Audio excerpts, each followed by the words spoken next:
Punjabi radio USA ਪੇਸ਼ ਕਰਦਾ ਹੈ ਅੱਜ ਦਾ ਦਿਨ ਸਿੱਖ ਇਤਿਹਾਸ ਵਿੱਚ।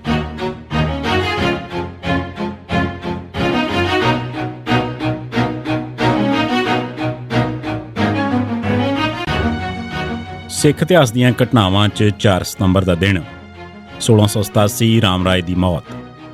4 ਸਤੰਬਰ 1687 ਦੇ ਦਿਨ ਰਾਮ ਰਾਏ ਦੀ ਮੌਤ ਹੋ ਗਈ। ਦਰਅਸਲ ਰਾਮ ਰਾਏ ਨੂੰ ਉਸਦੇ ਮਸੰਦਾਂ ਨੇ ਕਤਲ ਕਰ ਦਿੱਤਾ ਸੀ। ਇੱਕ ਰਵਾਇਤ ਮੁਤਾਬਕ ਉਸ ਨੂੰ ਬੇਹੋਸ਼ ਕਰਕੇ ਉਸ ਦਾ ਜਿਉਂਦੇ ਦਾ ਸੰਸਕਾਰ ਕਰ ਦਿੱਤਾ ਗਿਆ ਸੀ।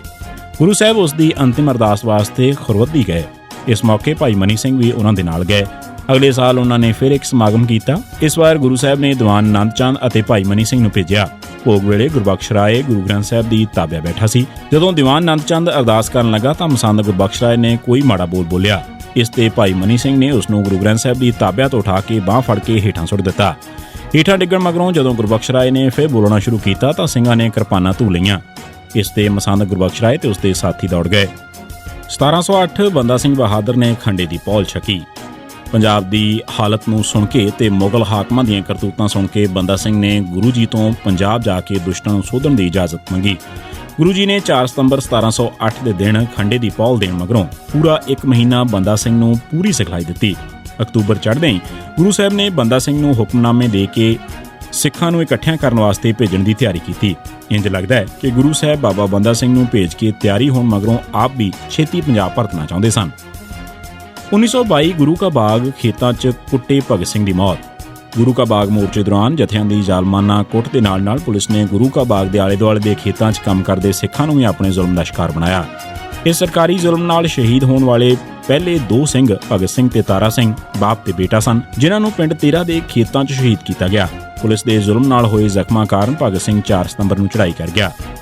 ਇਹਨਾਂ ਤੇ ਇਹ ਦੋਸ਼ ਲਾਇਆ ਗਿਆ ਕਿ ਇਹ ਸੰਗਤਾਂ ਨੂੰ ਰਜ਼ਦ ਪਹੁੰਚਾਇਆ ਕਰਦੇ ਸਨ। ਇਹਨਾਂ ਦੀ ਮ੍ਰਿਤਕ ਦੇਹਾਂ ਦੇ ਸੰਸਕਾਰ ਸਮੇਂ ਹਜ਼ਾਰਾਂ ਸੰਗਤਾਂ ਸ਼ਾਮਲ ਹੋਈਆਂ। 1926 ਸ਼੍ਰੋਮਣੀ ਕਮੇਟੀ ਦਾ ਪਹਿਲਾ ਇਜਲਾਸ ਟਾਊਨ ਹਾਲ 'ਚ। 1925 'ਚ ਗੁਰਦੁਆਰਾ ਐਕਟ ਪਾਸ ਹੋਣ ਮਗਰੋਂ ਇਸ ਐਕਟ ਹੇਠ ਜੂਨ 1926 'ਚ ਸੈਂਟਰਲ ਬੋਰਡ ਸ਼੍ਰੋਮਣੀ ਗੁਰਦੁਆਰਾ ਪ੍ਰਬੰਧਕ ਕਮੇਟੀ ਦੀਆਂ ਚੋਣਾਂ ਹੋਈਆਂ। ਚੋਣਾਂ 'ਚ ਬਾਬਾ ਖੜਕ ਸਿੰਘ ਮਾਸਟਰ ਤਾਰਾ ਸਿੰਘ ਧੜੇ ਨੇ ਜ਼ਬਰਦਸਤ ਕਾਮਯਾਬੀ ਹਾਸਲ ਕੀਤੀ। ਇਸ ਮਗਰੋਂ ਇਸ ਧੜੇ ਦਾ ਨਾਂ ਅਕਾਲੀ ਪਾਰਟੀ ਵਜੋਂ ਜਾਣਿਆ ਜਾਣ ਲੱਗ ਪਿਆ ਤੇ ਦੂਜਾ ਧੜਾ, ਜਿਸ ਦੇ ਮੁੱਖ ਆਗੂ ਸਰਦਾਰ ਬਹਾਦਰ ਮਹਿਤਾਬ ਸਿੰਘ ਅਤੇ ਗਿਆਨੀ ਸ਼ੇਰ ਸਿੰਘ ਸਨ, ਜੋ ਇਹਨਾਂ ਚੋਣਾਂ ਤੋਂ ਪਹਿਲਾਂ ਸ਼੍ਰੋਮਣੀ ਕਮੇਟੀ ਧੜਾ ਵਜੋਂ ਜਾਣਿਆ ਜਾਂਦਾ ਸੀ, ਸ਼ਰਤਾਂ ਮੰਨ ਕੇ ਰਿਹਾਈਆਂ ਲੈਣ ਕਾਰਨ ਇਹ ਧੜਾ ਮਿਲਵਰਤਨੀਆਂ ਧੜਾ ਤੇ ਸ਼ਰਤਾਂ ਮੰਨੂ ਧੜੇ ਵਜੋਂ ਮਸ਼ਹੂਰ ਹੋ ਗਿਆ।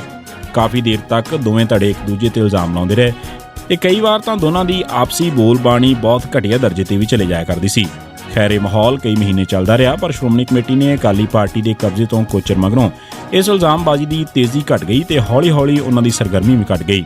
ਜੂਨ 1926 'ਚ ਹੋਈਆਂ ਸ਼੍ਰੋਮਣੀ ਕਮੇਟੀ ਚੋਣਾਂ ਮਗਰੋਂ 4 ਸਤੰਬਰ ਦੇ ਦਿਨ ਇਸ ਨਵੀਂ ਕਮੇਟੀ ਦਾ ਪਹਿਲਾ ਰਸਮੀ ਇਜਲਾਸ ਟਾਊਨ ਹਾਲ ਅੰਮ੍ਰਿਤਸਰ 'ਚ ਹੋਇਆ, ਜਿਸ 'ਚ ਨਾਮਜ਼ਦ ਮੈਂਬਰਾਂ ਦੀ ਚੋਣ ਕੀਤੀ ਗਈ।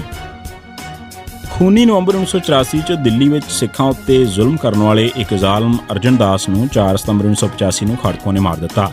ਸਿਰਫ 35 ਦਿਨ ਪਹਿਲਾਂ ਹੀ 30 ਜੁਲਾਈ 1985 ਨੂੰ ਸਿੱਖਾਂ ਦਾ ਕਤਲੇਆਮ ਕਰਵਾਉਣ ਵਾਲਾ ਲਲਿਤ ਮਾਕਨ ਮਾਰਿਆ ਜਾ ਚੁੱਕਾ ਸੀ। ਇਸ ਤੋਂ ਬਾਅਦ ਇਸ ਕਤਲੇਆਮ ਦੇ ਬਾਕੀ ਦੇ ਸਾਰੇ ਮੁਜਰਮਾਂ ਉੱਤੇ ਖਾਸ ਪਹਿਰੇ ਲਾ ਦਿੱਤੇ ਗਏ ਤੇ ਉਹਨਾਂ ਨੂੰ ਆਪਣੇ ਘਰਾਂ 'ਚ ਹੀ ਕੈਦੀ ਬਣਾ ਦਿੱਤਾ ਗਿਆ। 4 ਸਤੰਬਰ 1991 ਦੇ ਦਿਨ ਭਾਈ ਬਲਵਿੰਦਰ ਸਿੰਘ ਜਟਾਣਾ ਤੇ ਚਰਨਜੀਤ ਸਿੰਘ ਚੰਨਾ ਪੁਲਿਸ ਨਾਲ ਇੱਕ ਅਸਲ ਮੁਕਾਬਲੇ 'ਚ ਸ਼ਹੀਦ ਹੋ ਗਏ। ਸਿਰਫ 25 ਸਾਲ ਦੀ ਉਮਰ ਦੇ ਜਵਾਨ ਬਲਵਿੰਦਰ ਸਿੰਘ ਪੁੱਤਰ ਸੋਹਣ ਸਿੰਘ ਵਾਸੀ ਪਿੰਡ ਜਟਾਣਾ, ਜ਼ਿਲ੍ਹਾ ਰੋਪੜ ਦਾ ਸਭ ਤੋਂ ਅਹਿਮ ਐਕਸ਼ਨ ਸਤਲੁਜ ਯਮਨਾ ਲਿੰਕ ਨਹਿਰ ਰੋਕਣ ਵਾਸਤੇ ਇਸ ਪ੍ਰੋਜੈਕਟ ਦੇ ਇੰਜੀਨੀਅਰਾਂ MS ਸੀਕਰੀ ਤੇ ਅਵਤਾਰ ਔਲਖ ਨੂੰ 23 ਜੁਲਾਈ 1990 ਦੇ ਦਿਨ ਉਹਨਾਂ ਦੇ ਦਫ਼ਤਰ ਸੈਕਟਰ 26 ਵਿੱਚ ਕਤਲ ਕਰਨਾ ਸੀ। ਇਸ 'ਚ ਉਸ ਨਾਲ ਜਗਤਾਰ ਸਿੰਘ ਪੰਜੋਲਾ, ਬਲਬੀਰ ਸਿੰਘ ਫੌਜੀ ਤੇ ਹਰਮੀਤ ਸਿੰਘ ਭਾਊਵਾਲ ਵੀ ਸ਼ਾਮਲ ਸਨ। 30 ਅਗਸਤ 1991 ਦੇ ਦਿਨ ਬਲਵਿੰਦਰ ਸਿੰਘ ਜਟਾਣਾ, ਉਸ ਦੀ ਦਾਦੀ, ਚਾਚੀ, ਚਚੇਰੀ ਭੈਣ ਤੇ ਭਤੀਜੇ ਨੂੰ ਕਤਲ ਕਰ ਦਿੱਤਾ ਗਿਆ। ਪੁਲਿਸ ਨੇ ਜਟਾਣਾ ਦੇ ਸਿਰ ਤੇ 16 ਲੱਖ ਰੁਪਏ ਦਾ ਇਨਾਮ ਰੱਖਿਆ ਹੋਇਆ ਸੀ। 4 ਸਤੰਬਰ 1991 ਦੇ ਦਿਨ ਉਹ ਆਪਣੇ ਸਾਥੀ ਚਰਨਜੀਤ ਸਿੰਘ ਚੰਨਾ ਪੁੱਤਰ ਰਾਮਕਿਸ਼ਨ ਵਾਸੀ ਪਿੰਡ ਝੱਲੀਆਂ, ਜ਼ਿਲ੍ਹਾ ਰੋਪੜ ਨਾਲ ਸਰਦੂਲਗੜ੍ਹ ਵੜ ਜਾ ਰਿਹਾ ਸੀ ਕਿ ਇਨਾਮ ਦੇ ਲਾਲਚ ਵਿੱਚ ਇੱਕ ਮੁਖਬਰ ਵੱਲੋਂ ਇਤਲਾਹ ਦਿੱਤੇ ਜਾਣ ਕਰਕੇ ਪੁਲਿਸ ਨੇ ਉਹਨਾਂ ਨੂੰ ਘੇਰ ਲਿਆ। ਉਹਨਾਂ ਨੇ ਪੁਲਿਸ ਵੇਖ ਕੇ ਇੱਕਦਮ ਜੀਪ ਦੌੜਾ ਲਈ ਤੇ ਖੇਤਾਂ ਵਿੱਚ ਜਾ ਕੇ ਮੋਰਚਾ ਬੰਨ੍ਹ ਲਿਆ। ਉਹਨਾਂ ਕੋਲ ਅਸਲਾ ਥੋੜਾ ਸੀ, ਇਸ ਕਰਕੇ ਉਹ ਜ਼ਿਆਦਾ ਚਿਰ ਲੜਾਈ ਨਾ ਲੜ ਸਕੇ। ਉਹਨਾਂ ਨੇ ਪੁਲਿਸ ਦੇ ਹੱਥ ਆ ਕੇ ਜ਼ੁਲਮ ਸਹਿਣ ਨਾਲੋਂ ਸਾਇਨਾਈਡ ਦੇ ਕੈਪਸੂਲ ਖਾ ਕੇ ਸ਼ਹੀਦ ਹੋਣਾ ਮਨਜ਼ੂਰ ਕੀਤਾ। ਇਹ ਸੀ ਸਿੱਖ ਇਤਿਹਾਸ ਦੀਆਂ ਘਟਨਾਵਾਂ 'ਚ 4 ਸਤੰਬਰ ਦਾ ਦਿਨ। ਸੁਣਦੇ ਰਹੋ ਪੰਜਾਬੀ ਰੇਡੀਓ USA।